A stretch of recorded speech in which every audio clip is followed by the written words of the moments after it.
UPSC व व्यापम 1 मार्च 2020 से कक्षाएं आरंभ प्री कम मेंस प्रत्येक सप्ताह test series updated notes. Railway सेना व पुलिस भर्ती की संपूर्ण तैयारी 11-12 maths bio physics chemistry class 1 to 10 all subject English and Hindi medium. Every month test series parent consulting every month. हमारा address Srijan academy MPR road near Om lodge Kursipar Bhilai. Mobile number 788000-9893993656। नमस्कार, प्रभात TV में आपका स्वागत है। मैं हूं योगेश वर्मा। भारतीय जनता पार्टी के पार्षद प्रत्याशी रहे SK चौहान ने शराब दुकान खोले जाने का विरोध किया है। उनका कहना है कि राज्य सरकार का यह फैसला निश्चित ही किसी जनता के हित में नहीं है। लॉकडाउन में शराब दुकान बंद करना ही हितकर होगा। पूरा विश्व वर्तमान में कोरोना वायरस जैसे गंभीर संक्रमण से गुजर रहा है और इस वैश्विक महामारी को दूर करने के लिए तरह तरह के उपाय भी किए जा रहे हैं। कहीं सोशल डिस्टेंसिंग पर जोर दिया जा रहा है तो कहीं मास्क लगाने की अनिवार्यता लागू कर दी गई है। यही नहीं, WHO ने स्पष्ट किया है कि सोशल डिस्टेंसिंग ही इस महामारी का रामबाण इलाज है, जिसके चलते देश के प्रधानमंत्री नरेंद्र मोदी ने देश की जनता को कोरोना वायरस जैसे संक्रमण से बचाने लॉकडाउन जारी किया हुआ है। ऐसे स्थिति में राज्य सरकार का शराब दुकान को खोलना और धड़ल्ले से शराब की बिक्री होना राज्य सरकार पर सवालिया निशान खड़ा कर रहा है।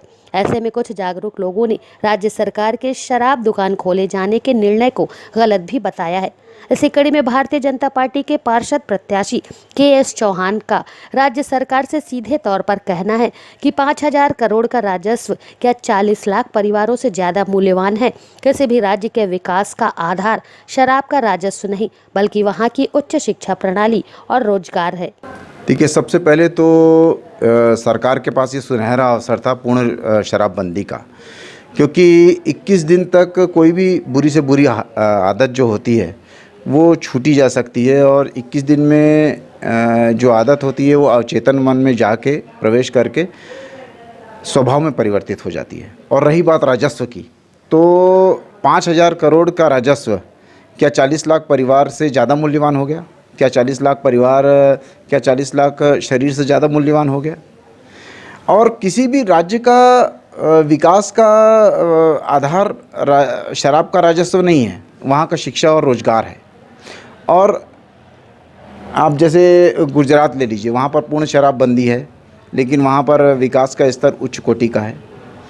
यह सरकार की व्यवस्था देने की बात होती है, क्योंकि दोष व्यक्ति का नहीं होता, व्यवस्था का होता है। दोष ढांचे का नहीं होता, सांचे का होता है। जैसे अभी व्यवस्था दे दी गई है कि शराब दुकान खोल दी जाए, लेकिन छोटे छोटे जो टपरी वाले हैं, जो लोग हैं, छोटे छोटे जो अपना पेट पालते हैं छोटा छोटा काम करके, उनको क्यों नहीं खोला जा रहा है?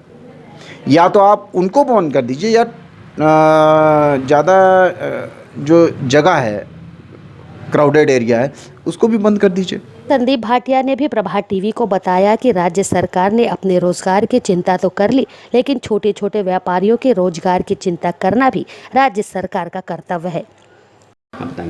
हम आज आपके माध्यम से राज्य शासन से ये अपील करना चाहते हैं, जब ये कोरोना वायरस इतना खतरनाक वायरस है और ये संपर्क में आने से फैलता है, ये तो पूरा सर्वविदित है, तो ये ऐसा वायरस आ गया कि ये शराब दुकानों में नहीं फैलेगा।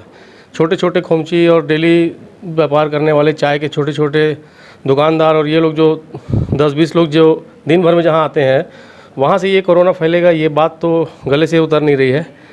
हम राज्य शासन से ये अपील करना चाहते हैं कि इन जो निचले वर्ग की है, इनकी भी रोज़गार की चिंता, राज्य शासन ने अपने रोज़गार की तो चिंता कर ली, लेकिन इन छोटे छोटे खोमचे वाले और टपरी वालों के रोज़गार की चिंता भी राज्य शासन का कर्तव्य है। फिलहाल जहां पूरा देश और देश की जनता अपने अपने घरों में रहकर सोशल डिस्टेंसिंग का पालन कर रही है, ऐसे में शराब दुकान को खोलना और भीड़ को इकट्ठा करना निश्चित तौर पर नियमों का उल्लंघन है। प्रभात टीवी के लिए दुर्ग से वीना दुबे की रिपोर्ट।